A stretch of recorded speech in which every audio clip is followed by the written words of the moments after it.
પૂજા વિદ્યાલય online શિક્ષણમાં વિદ્યાર્થી મિત્રો, આજે આપણે ધોરણ 11માં પ્રકરણ 7 સંતુલન વિશે અભ્યાસ કરવાના છે.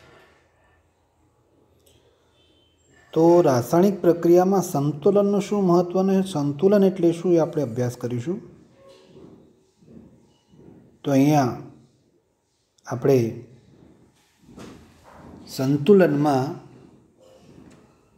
જુદી જુદી રાસાયણિક પ્રક્રિયાઓ જે આપણા વ્યવહારમાં થતી હોય છે ત્યાં પણ આ રીતે અચળ પરિસ્થિતિએ સંતુલન સ્થપાયેલું હોય છે. અહીંયા આપણે આપણા ફેફસામાં ઓક્સિજન અને હિમોગ્લોબિન સાથેની જે પ્રક્રિયા છે એ પણ આપણે સંતુલનથી સમજી શકીએ એમ છે. તો એ સમજવા માટે આપણે એક પછી એક ઉદાહરણ લઈશું અને સંતુલન અવસ્થા શું છે એને આપણે સમજવાના છે. પાણી અને પાણીની બાષ્પ. તો આપણે ઘણી વખતે બંધ પાત્રમાં પાણી હોય તો પાણીમાંથી પાણીની બાષ્પ બનશે. એ પ્રક્રિયાને પુરોગામી પ્રક્રિયા કહેવાય. અને પાણીની બાષ્પમાંથી ફરી પાછું પ્રવાહી પાણી બને એ પ્રક્રિયાને પ્રતિગામી પ્રક્રિયા તરીકે આપણે ઓળખીએ છીએ. અને આમ આ બંને પ્રક્રિયાઓ સતત પુરોગામી પ્રક્રિયા અને પ્રતિગામી પ્રક્રિયા બંને સતત થતી હોય છે. એ વખતે પાણી અને પાણીની બાષ્પ બંનેની સાંદ્રતા, બંનેનો જથ્થો અચળ રહેતો હોય છે. આવી અવસ્થાને આપણે સંતુલિત અવસ્થા તરીકે ઓળખીએ છીએ. અને આ સંતુલિત અવસ્થાએ પ્રક્રિયકો અને નિપજોના જે મિશ્રણ હોય એને આપણે સંતુલન મિશ્રણ તરીકે આપણે ઓળખીએ છીએ. હવે આપણે અહીંયા ભૌતિક અને રાસાયણિક એમ બંને પ્રકારના પ્રક્રમો, એટલે કે ભૌતિક પ્રક્રિયા અને રાસાયણિક પ્રક્રિયા બંને પ્રક્રિયામાં સંતુલનનો અભ્યાસ કરવાના છીએ. તો આપણે ખાસ યાદ રાખીએ છીએ સંતુલન કેવી રીતે સ્થપાશે. તો સંતુલનમાં પ્રક્રિયકો ધીમે ધીમે નિપજમાં રૂપાંતરણ પામશે. કોઈ એક સમય એવો આવશે કે ફરી પાછા જે નિપજ છે એ પ્રક્રિયકમાં રૂપાંતરણ પામશે. અને આ બંને પ્રક્રમને થતાં, કારણ કે શરૂઆતમાં પ્રક્રિયકોની સાંદ્રતા વધારે હોય, ધીમે ધીમે નિપજ બનશે અને નિપજનું પ્રમાણ વધશે એટલે એ નિપજ ફરી પાછી પ્રક્રિયકમાં રૂપાંતર પામશે. કોઈ એક સમય એવો આવશે કે પ્રક્રિયક અને નિપજ ની જે સાંદ્રતા, એમનો જે જથ્થો છે અચળ રહેશે. આવું કેમ થાય? કારણ કે પ્રક્રિયક જેટલા નિપજમાં રૂપાંતર પામશે એટલી જ નિપજ પ્રક્રિયકમાં રૂપાંતર પામશે. એટલે અહીંયા આપણે એવું યાદ રાખીએ છીએ કે આ રીતે પ્રક્રિયકમાંથી નિપજમાં અને નિપજમાંથી પ્રક્રિયકમાં રૂપાંતર પામતા અણુઓની સંખ્યા સરખી થાય ત્યારે સંતુલન સ્થપાય છે. તે સમયે આપણે પ્રક્રિયા સંતુલન સ્થિતિમાં છે એવું આપણે કહી શકીએ છીએ. પણ પ્રક્રિયા શરૂ થાય એટલે પ્રક્રિયકની સાંદ્રતા વધારે હોય, પછી ધીમે ધીમે નિપજ બનશે. પણ આવી પ્રક્રિયા આપણે જ્યારે જોતા હોય ત્યારે આપણે એમ લાગે કે બંનેની સાંદ્રતા અચળ છે એટલે કોઈ પ્રક્રિયા થતી ના હોય, પણ એવું હોતું નથી. પુરોગામી પ્રક્રિયા અને પ્રતિગામી પ્રક્રિયા બંનેના વેગ સરખા હોય છે. એટલે સતત આ બંને પ્રક્રિયા થતી હોય છે, જેને આપણે ગતિશીલ સંતુલન તરીકે ઓળખીએ છીએ. અહીંયા રાસાયણિક જે સંતુલન છે, આપણી જે પ્રક્રિયા થતી હોય એમાં અને સંતુલનમાં આપણે પ્રક્રિયાને 3 સમૂહમાં વહેંચી શકીએ। કેવી 3 સમૂહમાં? એટલે આપણે શરૂઆતની વાત કરીએ, અહીંયા આપણે તમારે ટેક્સ્ટ બુકમાં જે આપ્યા છે મુદ્દા પ્રમાણે જો આપણે ચર્ચા કરીએ તો એક એવો સમય હોય અથવા એવી પ્રક્રિયા હોય કે જેમાં પ્રક્રિયકનું પ્રમાણ ઓછું હોય, નિપજનું પ્રમાણ વધારે હોય, એટલે પ્રક્રિયા પૂર્ણ થવાની આરે આવેલી હોય। બીજું, એવી પરિસ્થિતિ હોય જેમાં નિપજનું પ્રમાણ ખૂબ જ ઓછું હોય અને પ્રક્રિયકનું પ્રમાણ વધારે હોય, એટલે શરૂઆત થયેલી હોય એટલે પ્રક્રિયકનું પ્રમાણ વધારે હોય, નિપજનું પ્રમાણ ખૂબ જ ઓછું હોય, એવી પરિસ્થિતિ। ત્રીજી પરિસ્થિતિ કે પ્રક્રિયક અને નિપજ બંનેનું પ્રમાણ સમાન હોય, જેટલા પ્રક્રિયક હોય એટલા જ નિપજ હોય। તો આ 3 જે સ્થિતિ છે એમાં આપણે જોઈએ છે કે આ 3 સ્થિતિમાં આપણે જે પ્રક્રિયા છે એની પ્રારંભિક અવસ્થા, મધ્યવસ્થા અને અંતિમ અવસ્થા।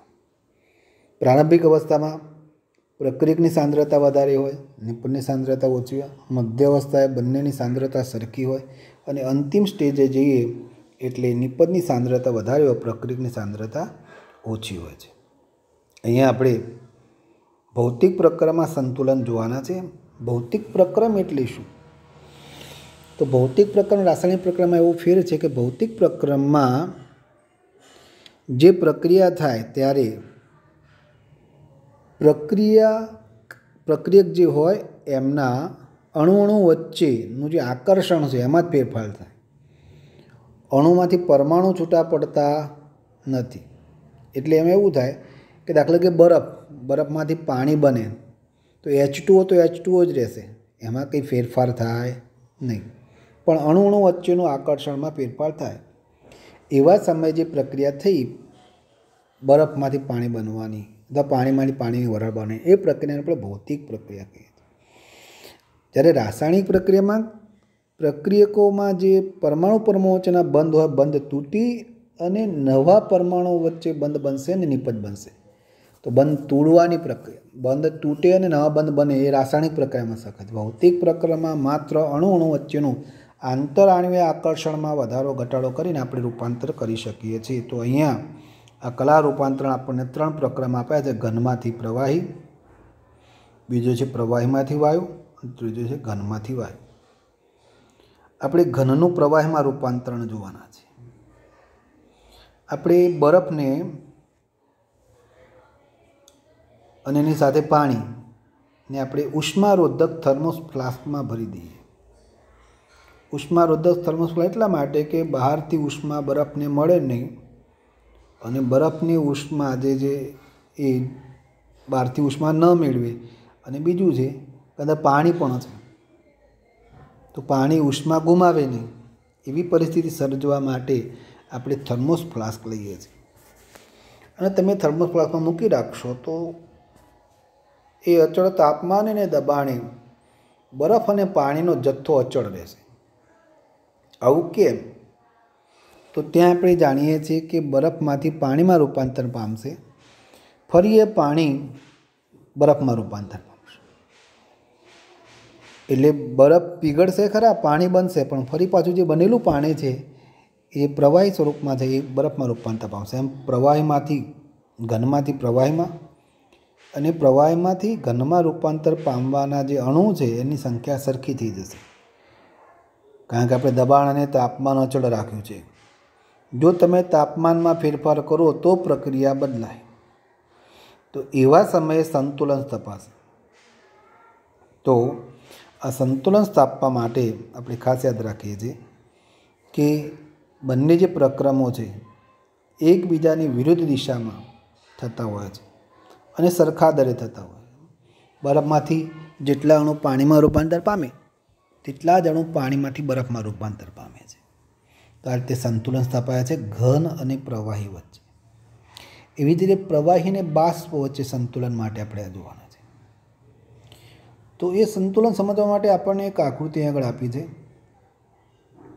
એ આકૃતિમાં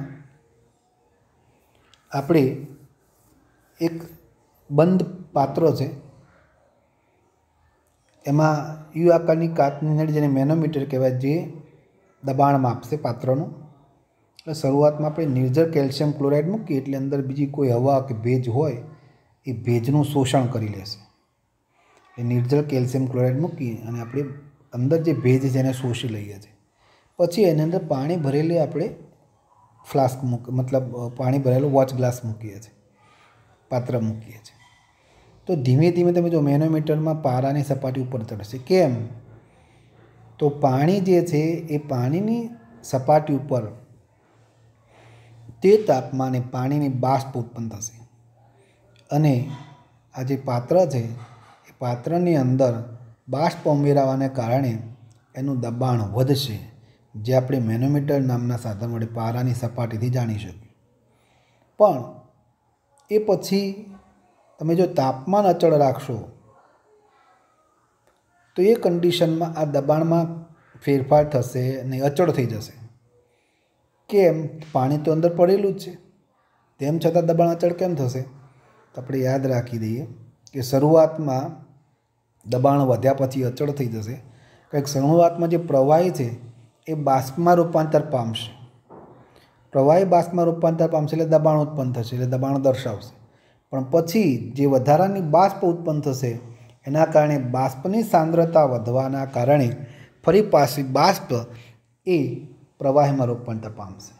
એટલે અંદર બે પ્રક્રિયા થશે, એક બાષ્પીભવન પ્રક્રિયા અને બીજી પ્રક્રિયા સંઘનન પ્રક્રિયા.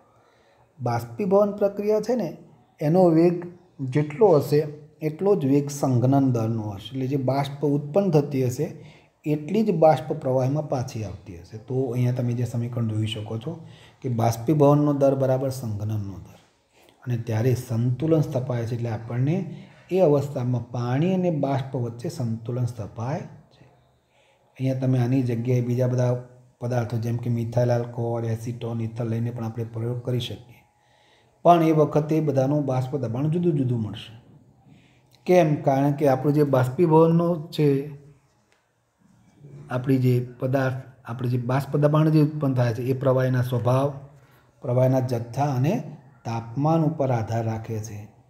એટલે ખાસ આપણે યાદ રાખીએ છીએ કે આમ આપણે પ્રવાહી અને વાયુ વચ્ચે સંતુલન પ્રાપ્ત કરી શકીએ છીએ. એવી રીતે ઘન અને બાષ્પ સંતુલન, ઘન બાષ્પ સંતુલનની આપણે વાત કરવાના છે. ઘન બાષ્પ સંતુલનમાં એક સરસ મજાનું ધોરણ છે આયોડિનનું. I2 ઘન, I2 બાષ્પ. એટલે આયોડિન ઘન અવસ્થામાં હોય ઓરડાના તાપમાને. એને આપણે ઓરડાના તાપમાને એક કાચના પાત્રમાં ભરી દઈએ તો તમે જોઈ શકશો કે શરૂઆતમાં કાચના પાત્રમાં આયોડિન ઘન પદાર્થ મૂકશો ત્યારે ધીમે ધીમે આયોડિનની સપાટી પરથી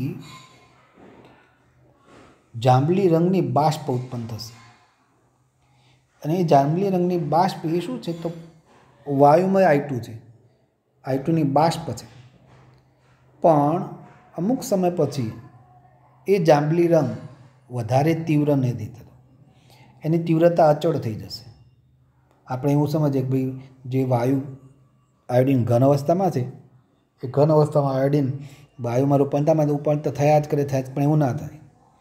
ઘનમાંથી વાયુમાં રૂપાંતર થયા પછી જે આયોડિનની બાષ્પ છે એની સાંદ્રતા વધવાને કારણે ફરી પાછું જે આયોડિન છે એ ફરી પાછું વાયુમાંથી ઘનમાં રૂપાંતર પામશે. વાયુમાંથી ઘનમાં રૂપાંતર પામશે. તો અહીંયા ખાસ આપણે યાદ રાખીએ છીએ કે બે પ્રકારની પ્રક્રિયા થશે. ઘનમાંથી બાષ્પ એને ઉદ્ધ્વપાતન કહેવાય, અને ફરી પાછું જે વાયુમાંથી ઘનમાં રૂપાંતર પામે એને સંઘનન કહેવાય. તો અહીંયા ઉદ્ધ્વપાતન દર અને સંઘનન દર બંને સરખા થઈ જશે. એટલે કે ઘનમાંથી બાષ્પમાં રૂપાંતર અણુની સંખ્યા અને બાષ્પમાંથી ઘનમાં રૂપાંતર અણુની સંખ્યા સરખી થાય ત્યારે સંતુલન સ્થપાશે. અને આપણે આ સંતુલન જ્યારે જોઈએ ત્યારે આપણે એવું લાગે કોઈ પ્રક્રિયા થતી નથી, પણ વાસ્તવમાં બંને પ્રક્રિયા એકબીજાની વિરુદ્ધ દિશામાં સમાન વેગથી થતી હોય છે. એટલે એમાં આપણે એ સંતુલન અવસ્થાને આપણે જ્યારે નરી આંખે જોઈએ ત્યારે સ્થિર અવસ્થા જેવું આપણને દેખાય. અહીં બીજા બે ઉદાહરણ આપે છે, કપૂર, ઘન કપૂર અને કપૂરની બાષ્પ. એમ એમોનિયમ ક્લોરાઇડ અને એમોનિયમ ક્લોરાઇડની બાષ્પમાં પણ આપણે આ રીતે ઘન અને વાયુ વચ્ચેનું સંતુલનનો અભ્યાસ કરી શકીએ છીએ. હવે આપણે જોવાના છીએ દ્રાવણો. ઘન અથવા વાયુને આપણે પ્રવાહમાં વિલીન કરીશું, એટલે ઓગાળીશું, અને ત્યારે સંતુલનની વાત આપણે સમજવાના છીએ. તમને પણ ખબર છે કે તમે જ્યારે પાણી લેશો, એક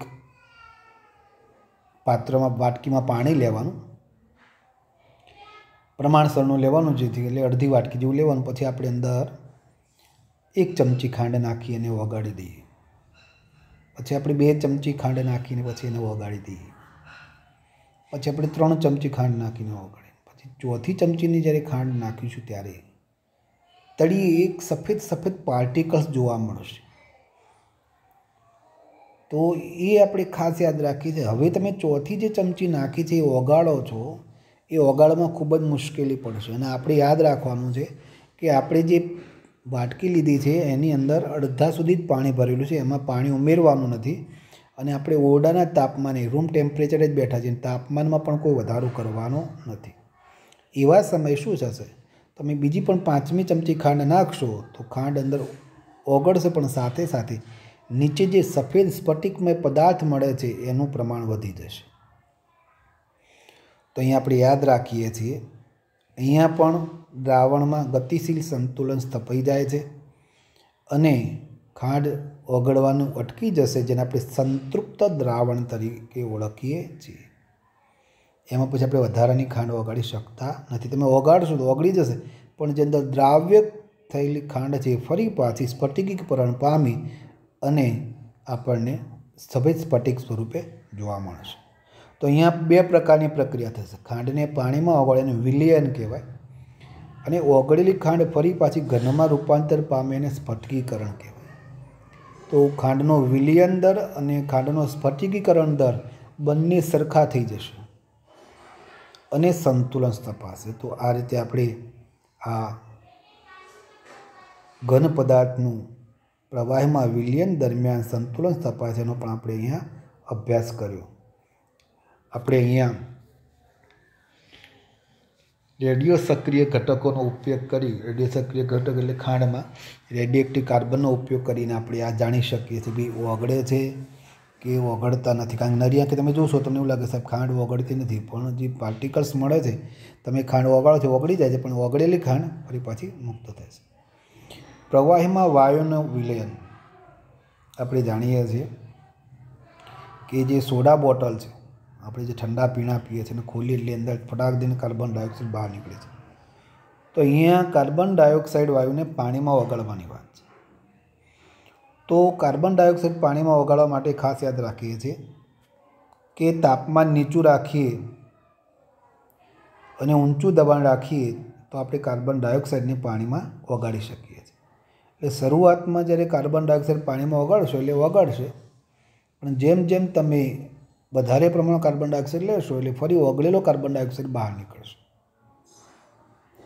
તાપમાન આપણે અચળ તાપમાન અને અચળ દબાણે જે દ્રાવક લીધું છે એની અંદર કાર્બન ડાયોક્સાઇડ ઓગળશે, પણ તમે જ્યારે વધારે કાર્બન ડાયોક્સાઇડનું પ્રમાણ લેશો એટલે કાર્બન ડાયોક્સાઇડ ઓગળશે, પણ જે ઓગળેલું છે કાર્બન ડાયોક્સાઇડ શું થશે, બહાર નીકળશે. તો આપણે જે દબાણ લગાડીશું, અહીંયા લખ્યું છે આપેલા દળમાં ઓગાળવામાં આવેલ છે કોઈપણ તાપમાને વાયુનું દળ જે દ્રાવકના આપેલા દળમાં ઓગાળવામાં આવેલ છે તે દ્રાવકનું ઉપરના વાયુના દબાણના સમપ્રમાણમાં હોય છે. એટલે આપણે શરૂઆતમાં એવું યાદ રાખીએ કે જેમ દબાણ વધારે હોય એમ દ્રાવક વધારે ઓગળશે, પણ જ્યારે સંતૃપ્ત દ્રાવણ બની જશે પછી, એટલે સંતૃપ્ત એટલે પછી અંદર કાર્બન ડાયોક્સાઇડ ઓગળતો, જે ઓગળેલો કાર્બન ડાયોક્સાઇડ શું થશે, બહાર નીકળશે. તો આ રીતે સોડા વોટરમાં પણ તમે જો નીચું તાપમાન લઈશું દબાણ વધારે ઓગળશે, પણ કોઈ અચળ તાપમાન અને દબાણે એની જે દ્રાવ્યતા હોય એટલો જ કાર્બન ડાયોક્સાઇડ ઓગળશે. તમે વધારે ઓગળવા પ્રયત્ન કરશો જે ઓગળેલો છે કાર્બન ડાયોક્સાઇડ વાયુ બહાર નીકળશે. તો અહીંયા આપણે જે પ્રક્રિયાઓ જોઈ એમાં સામાન્યકરણના આપણા જે મુદ્દા છે, મુદ્દા નંબર 1, ઘન અને પ્રવાહ વચ્ચે સંતુલન સ્થપાય છે ત્યારે એક જ તાપમાને દબાણે જ્યારે બંને કલાઓ સહ અસ્તિત્વ ધરાવે છે, જો પર્યાવરણ સાથે ઉષ્મા વિનિમય ન હોય તો બંને કલાનું દળ અચળ રહે છે। ઘન અને પ્રવાહીને આપણે હમણાં વાત કરી કે ઘન અને પ્રવાહી વચ્ચે સંતુલન સ્થપાય ત્યારે તાપમાન અચળ રાખશો તો એમાં સંતુલન જોવા મળશે। પ્રવાહીને બાષ્પ સંતુલનમાં આપેલા તાપમાને બાષ્પ દબાણ અચળ છે। આપણે હમણાં બરફ અને પાણીની બાષ્પ વચ્ચે જે સંતુલન જોયું, પાણી અને પાણીની બાષ્પ વચ્ચે સંતુલન જોયું, એમાં તાપમાન અચળ રાખશો તો બાષ્પ દબાણ અચળ રહેશે। પ્રવાહીની અંદર ઘન પદાર્થને વગાડીએ ત્યારે આપેલા તાપમાને દ્રાવ્યતા એની અચળ રહેશે। તાપમાન વધારશો તો દ્રાવ્યતા વધશે। અને ચોથા મુદ્દામાં લખ્યું છે પ્રવાહીમાં વાયુના વિલયનમાં વાયુની સાંદ્રતા એ વાયુના પ્રવાહ પર જે વાયુ છે એના દબાણના સમપ્રમાણમાં દબાણ વધે તો અચળ દબાણે એની દ્રાવ્યતા કેવી રહેશે? અચળ। તો આ રીતે આપણે આ સામાન્યીકરણ થયા મુદ્દાનો અભ્યાસ કર્યો। હવે આપણે ભૌતિક પ્રક્રમને સમજવાના છે, સંતુલનની વિશેષતા શું છે તે। તો અહીંયા આપણે ખાસ યાદ રાખીએ છીએ કે આ વિશેષતાઓ છે, સંતુલન સ્થાપવા માટે શું જરૂરી છે તો જ સંતુલન સ્થપાય, બાકી સંતુલન સ્થપાય નહીં। તો અહીંયા આપણે ખાસ યાદ રાખીએ છીએ કે સંતુલન હંમેશા બંધ પ્રણાલી અથવા બંધ પાત્રમાં આપેલા તાપમાને બંધ પ્રણાલીમાં જ સંતુલન શક્ય છે। બીજી વિશેષતા, જો બંને જે પ્રક્રમો છે એકબીજાની વિરુદ્ધ દિશામાં સમાન દરે થતા હોય તો જ સંતુલન શક્ય છે। અને સંતુલન સ્થપાય ત્યારે બધા જે માપી શકાય એવા ગુણધર્મો હોય એ બધા કેવા રહેશે? અચળ થઈ જશે।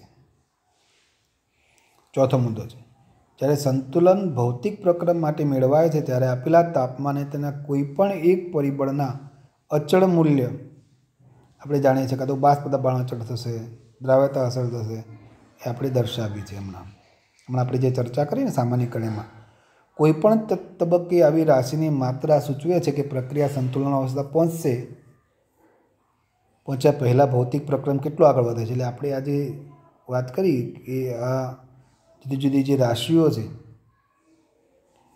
એના મૂલ્યની મદદથી આપણે જાણી શકીએ કે ભાઈ ધારો કે દળની વાત કરીએ, વાયુ ઉત્પન્ન દબાણની વાત કરીએ, મદદથી આપણે જાણી શકીએ કે પ્રક્રિયા સંતુલન પહેલાં છે, સંતુલન પૂરું થઈ ગયું છે, એ આપણે એની મદદથી જાણી શકીએ છીએ।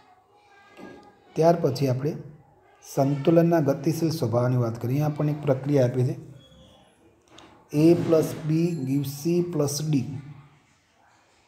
આલેખ પરથી તમે જોઈ શકો છો કે સમયની સાથે પ્રક્રિયક A અને Bની સાંદ્રતામાં લાલ રંગની જે લાઈન છે તમે જોઈ શકો છો કે એની સાંદ્રતા ધીમે ધીમે ધીમે ઘટતી જશે। જ્યારે નિપજની વાત કરીએ ત્યારે C અને D નિપજ છે એ સમયની સાથે એની સાંદ્રતા વધતી જશે। કોઈ એક સમય આવશે ત્યાં તમે જુઓ છો કે A+ અને B અથવા Bની અને C અને Dની સાંદ્રતા અચળ થાય છે ત્યારે સંતુલન સ્થપાય છે। પણ સંતુલન ગતિશીલ છે એવું સમજવા માટે આપણે એક ઉદાહરણ લેવાના છીએ। એમોનિયાની બનાવટ N2+H2 gives NH3 આપણી આ પ્રક્રિયા છે। આપણી પ્રક્રિયા N2+3H2 આ પ્રક્રિયા જ્યારે સંતુલન સ્થપાઈ જાય ત્યારે સંતુલનમાં N2 3H2 અને 2NH3 મતલબ NH3 H2 અને N2ની સાંદ્રતા અચળ રહેશે। પણ આ બંને પ્રક્રિયા છે, પુરોગામી પ્રક્રિયા અને પ્રતિગામી પ્રક્રિયા, બંને સંતુલન સ્થપાયા પછી શું થાય છે કે નહીં એ જાણવા માટે અંદર આપણે ડ્યુટેરિયમનો ઉપયોગ કરીશું। તો અંદર D2 ઉમેરીશું। સંતુલન સ્થપાયા પછી આપણે D2 ઉમેર્યા પછી થોડા સમય પછી આપણે પ્રક્રિયા મિશ્રણમાં જો આપણને જુદા જુદા ઘટકો જેવા કે NH2D, NHD2, ND3 આવા ઘટકો મળે, એનો મતલબ એવો થયો કે સંતુલન સ્થપાયા પછી પણ આપણે જ્યારે D2 ઉમેરીએ છીએ ત્યારે D2 પ્રક્રિયામાં ભાગ લે છે અને આ રીતે આપણે NH2D, NHD2 અને NH3 અંદર પ્રક્રિયા મિશ્રણમાં ઉમેરાય છે। એટલે પ્રક્રિયાના સંતુલન સ્થપાયા પછી જો તમે ડ્યુટેરિયમ ઉમેરો અને એમાં આપણા ડ્યુટેરિયમયુક્ત આપણને આ બધા સંયોજનો મળે, એનો મતલબ એવો સમજવાનો કે આપણી રાસાયણિક પ્રક્રિયા એ સંતુલન સ્થપાયા પછી પણ ગતિશીલ હોય છે। એટલે એવા સંતુલનને આપણે ગતિશીલ સંતુલન તરીકે ઓળખીએ છીએ। અને ગતિશીલ સંતુલનમાં પુરોગામી પ્રક્રિયા અને પ્રતિગામી પ્રક્રિયા એ સમાન દરથી એકબીજાની વિરુદ્ધ દિશામાં થતા હોય છે અને માટે જ્યારે પ્રક્રિયા સંતુલન સ્થપાય ત્યારે એટલે કે એમોનિયા બનવાની પ્રક્રિયા અને એમોનિયાના વિઘટનની પ્રક્રિયા સતત એકબીજાની વિરુદ્ધ દિશામાં થતી હોય છે। એવી જ રીતે અહીં આપણે H2 અને I2ની પ્રક્રિયા છે। H2 અને I2ની પ્રક્રિયા થઈ અને 2HA બનશે। એટલે શરૂઆતમાં H2 અને I2ની સાંદ્રતા વધારે હોય, ધીમે ધીમે એમની સાંદ્રતામાં શું થશે? ઘટાડો થશે। એમની સાંદ્રતામાં ઘટાડો થશે એટલે HIની સાંદ્રતામાં શું થશે? વધારો થશે। અહીંયા આપણને આલેખ આપ્યો છે, એમાં H2 અને I2ની સાંદ્રતા અને HIની સાંદ્રતા, આ પ્રક્રિયા બે દિશામાં થશે। શરૂઆતમાં H2 અને I2ની સાંદ્રતા વધારે હશે, ધીમે ધીમે HIની સાંદ્રતા વધશે। તો આ પુરોગામી પ્રક્રિયા છે। પ્રતિગામી પ્રક્રિયામાં શું થશે? શરૂઆતમાં HIની સાંદ્રતા વધારે હશે, ધીમે ધીમે HIની સાંદ્રતા ઘટતી જશે અને આપણે H2 અને I2ની સાંદ્રતા વધતી જશે। તો આપણા આલેખમાં આપણે બંને બાજુ તમે જોઈ શકો છો કે આપણો ગ્રાફ તમારે જ્યારે પુરોગામી પ્રક્રિયા હોય ત્યારે ડાબી બાજુથી જમણી બાજુ વિચારવાનું છે અને પ્રતિગામી પ્રક્રિયા હોય ત્યારે જમણી બાજુથી ડાબી બાજુ વિચારવાનું છે। આ રીતે આપણે સંતુલન કોઈપણ દિશામાં પુરોગામી પ્રક્રિયાથી પણ પ્રાપ્ત કરી શકીએ છીએ અને પ્રતિગામી પ્રક્રિયાથી પણ પ્રાપ્ત કરી શકીએ છીએ।